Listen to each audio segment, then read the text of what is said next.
पवन तनय संकट हरन मंगल मूर्ति रूप राम लसन सीता सहित हृदय बसहु सुरभूप रघुपति कर संदेशु अव सुनो जननी धरे धीर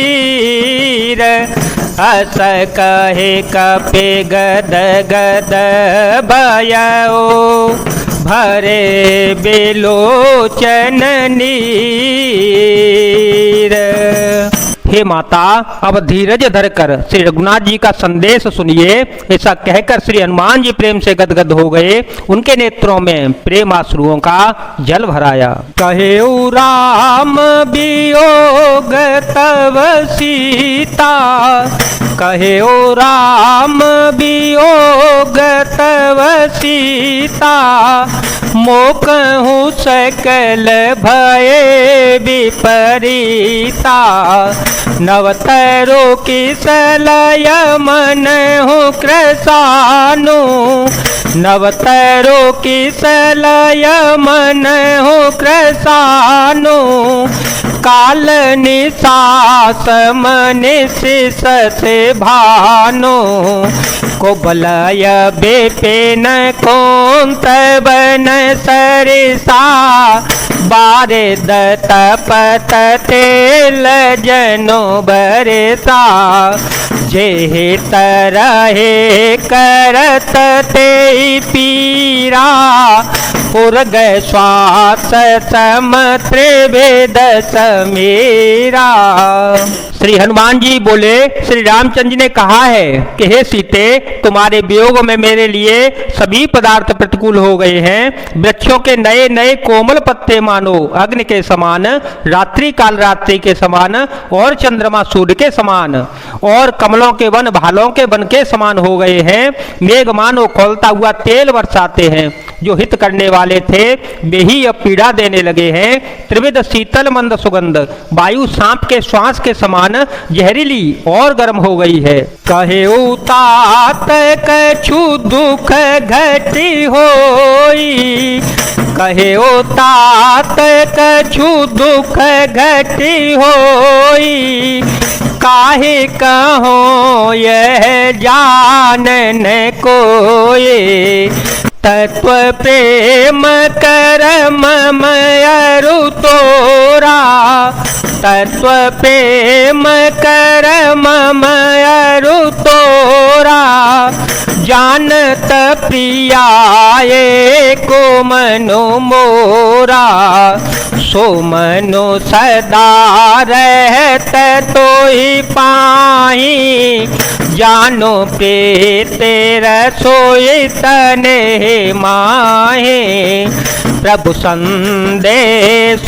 सुनत देहि, मगन प्रेम तन सोधे नहीं थे। मन का दुख कह डालने से भी कुछ घट जाता है, पर कहूँ किससे, यह दुख कोई जानता नहीं। हे प्रिय, मेरे और तेरे प्रेम का तत्व रहस्य एक मेरा मन ही जानता है, और वह मन सदा तेरे ही पास रहता है। बस मेरे प्रेम का सारे इतने में ही समझ ले।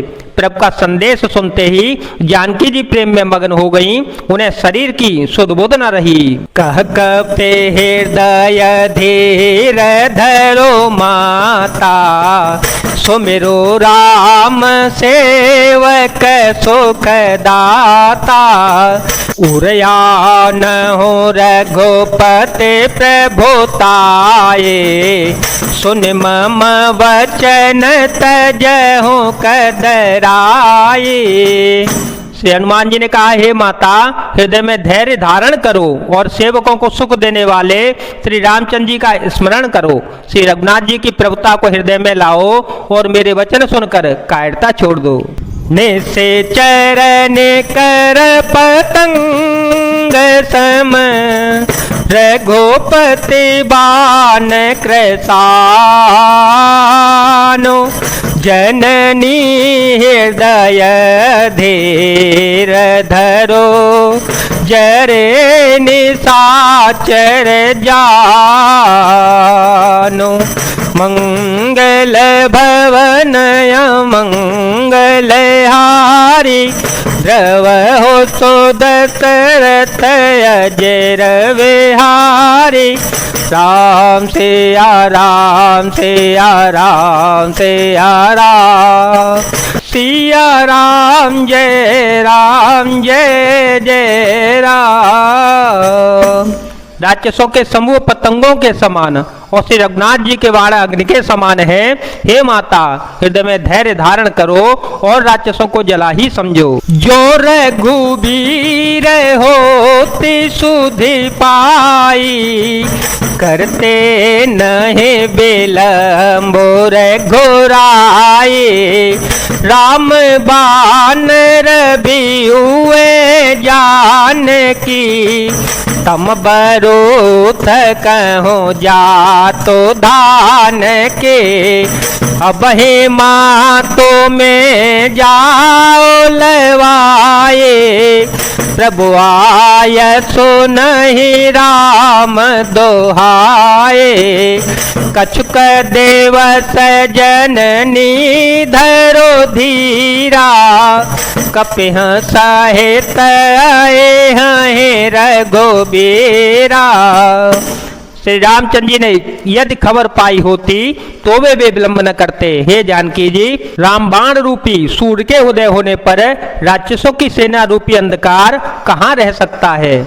हे माता, मैं आपको अभी यहाँ से लिवा ले जाऊं, पर श्री रामचंद्र जी की शपथ है, मुझे प्रभु उनकी आज्ञा नहीं है। अतः हे माता, कुछ दिन और धीरज धारण करो, श्री रघुनाथ जी बानरों सहित यहाँ आवेंगे। निश्चर मारी तो हिले जय हहीं, निश्चर मारी तो हिले जय हहीं।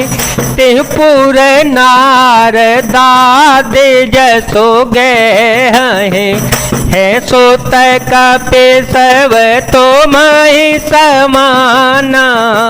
जातो धान अति भटवलवाना, मोरे हृदय परम संदेहा। मोरे हृदय परम संदेहा, सुन कपि प्रगट कीने निज देहा। कनक भूधराकार शरीरा, समर भयंकर यते बलबीरा। और राक्षसों को मारकर आपको ले जावेंगे। नारद आदि ऋषि मुनि तीनों लोकों में उनका यश गावेंगे। सीता जी ने कहा, हे पुत्र, सब बानर तुम्हारे ही समान नन्हे नन्हे से होंगे, राक्षस तो बड़े बलवान योद्धा हैं। अतः मेरे हृदय में बड़ा भारी संदेह होता है कि तुम जैसे बंदर राक्षसों को कैसे जीतेंगे। यह सुनकर श्री हनुमान जी ने अपना शरीर प्रकट किया। सोने के पर्वत सुमेरु के आकार का अत्यंत विशाल शरीर था, जो युद्ध में शत्रुओं के हृदय में भय उत्पन्न करने वाला था। अत्यंत बलवान और वीर था। सीता मन भरोस तव भयो, सीता मन भरोस तव भयो। पुनल गुरु पवन सुतलयो। राम सिया राम सिया राम सिया राम, सिया राम जय जय राम। तब उसे देखकर सीता जी के मन में विश्वास हो गया कि श्री हनुमान जी ने फिर छोटा रूप धारण कर लिया। सोनो माता शाखा मृग, नहीं बल बोधे बेसाल। प्रभु प्रताप ते गरोड़हि, खाए परम लगो ब्याल। हे माता, सुनो, बानरों में बहुत बल बुद्धि नहीं होती, परंतु प्रभु के प्रताप से बहुत छोटा सर्प भी गरुड़ को खा सकता है। अत्यंत निर्बल भी महान बलवान को मार सकता है।